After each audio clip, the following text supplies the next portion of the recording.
అందరికీ నమస్కారం. ఓం గం గణపతియే నమః. ఓం నమః శివాయ. ఓం శ్రీమాత్రే నమః.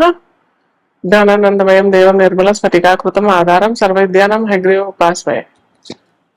సో ఈసారి వెరైటీగా మనము ప్రతిసారి చంద్రుడు, కుజుడు, శుక్రుడు, గురు సంచారం, శని సంచారం ఇవే చేస్తూ ఉన్నాం కదా. కుజ శని సంచారం ఇవన్నీ బాగా ఎక్కువ చేసాం కదా. సో ఇప్పుడు ఏంటంటే మనము రవి రారాజు, మనకి నవగ్రహాల్లో రారాజు ఎవరు అని అంటే రవి. రవి అంటే సూర్యుడు. సో ఈ సూర్య సంచారం గురించి మనం తెలుసుకుందాం.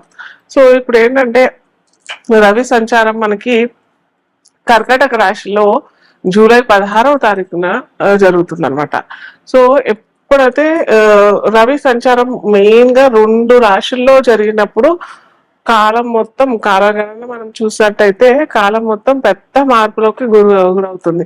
ఒకటి మకర రాశి సంచారం, అంటే మకర సంక్రమణం ఎప్పుడైతే రవి జరుగుతాడో అప్పుడు మనకి వేసవి అంటారు చలి తాపం తగ్గి వేసవికి వెళ్తూ ఉంటాం అనమాట. అప్పుడు స్టార్ట్ అవుతుంది. అది స్టార్టింగ్ పాయింట్ మనకి మకర రాశిలో రవి సంచారం జరిగినప్పుడు మనం మకర సంక్రాంతి అని కూడా అంటాం మనము. సో అక్కడ పంటలు కోయటం, కొత్తగా మనం సంక్రాంతి చేసుకోవటము, కొత్త పంట వచ్చిన సందర్భంగా అందరికి పంచడము ఆ పంటని, అలాగే దైవ సమర్పణ చేయటం, తర్వాత మనం కూడా అందరం సెలబ్రేట్ చేసుకోవడము సంక్రాంతికి మూల కారణం అవుతుంది. సో అది తర్వాత మనకి అప్పటి నుంచి ఏమవుతుందంటే రవి ఎప్పుడైతే మకర రాశిలో సంక్రమణం జరిగినప్పుడు మనకి కాలాన్ని చూసినట్టయితే కూడా చెప్పాం కదా, చలికాలం నుంచి మెల్లిగా వేసవి తాపానికి గురయ్యే టైం, అంటే భూమి గురయ్యే టైం స్టార్ట్ అవుతుంది. ఎలా అంటే అప్పుడు ఏంటంటే రవికి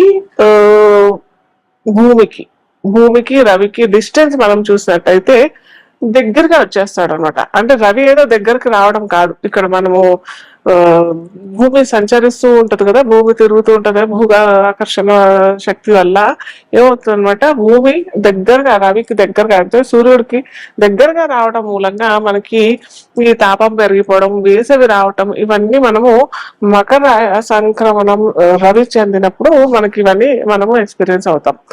అది ఒక పెద్ద మార్పు, కాలంలో ఒక పెద్ద మార్పు అయితే మకర రాశి సంక్రమణం.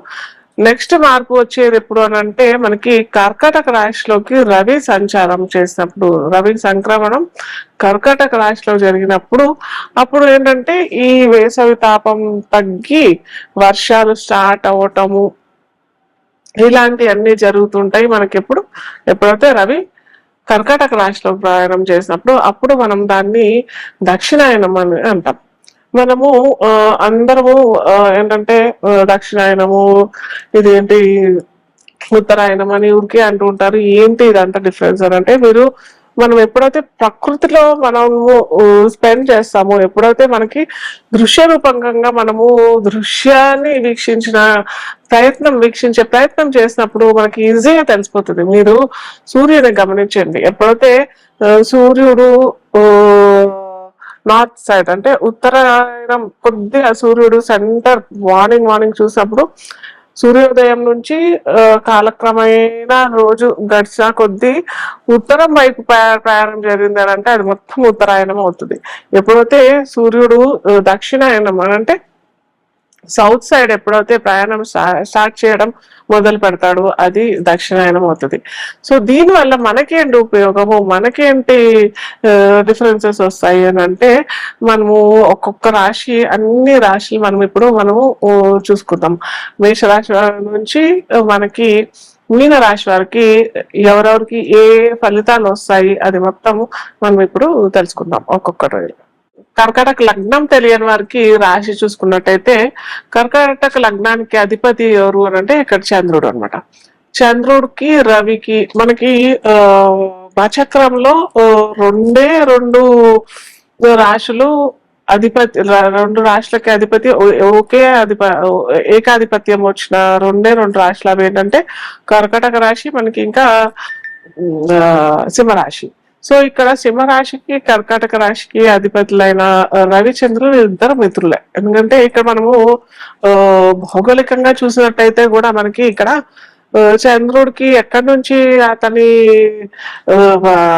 ఆకర్షణ, అతని లైటింగ్ ఎలా వస్తుందనంటే రవి ద్వారానే వస్తుంది. కాబట్టి ఇక్కడ మనకి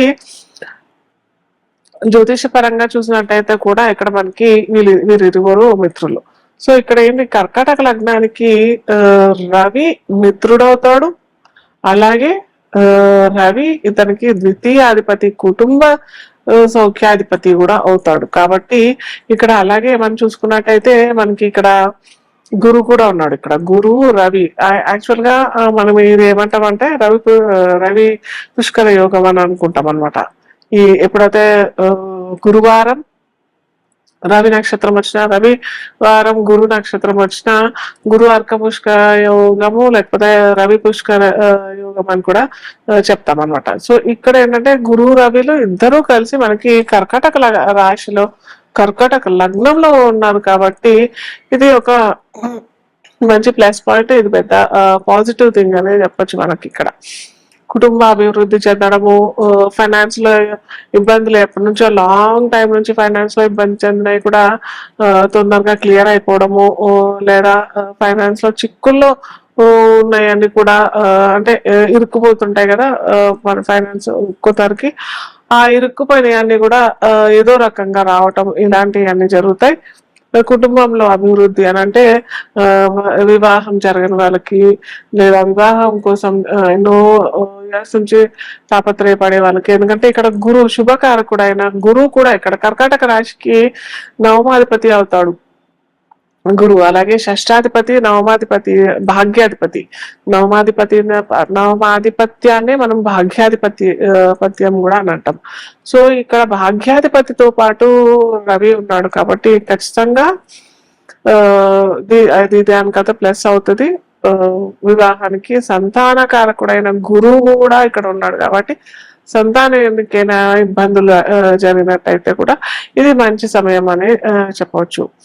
అలాగే మనకి ఉద్యోగస్తుల వరకు చూసినట్టయితే మటుకు అటు గవర్నమెంట్ వాళ్ళకైనా కానీ అటు ప్రైవేట్ రంగంలో ఉన్న వారికి కూడా ఇది చాలా కర్కాటక రాశి లగ్నం వారికి ఓవరాల్ అయితే ఈ రవి దీంట్లో ఈ సంచారం జరగడం మటుకు మంచి ప్లస్ పాయింట్ అనే చెప్పొచ్చు. మంచి సత్ఫలితాలు ఇచ్చే టైం అనే చెప్పవచ్చు ఈ టైము.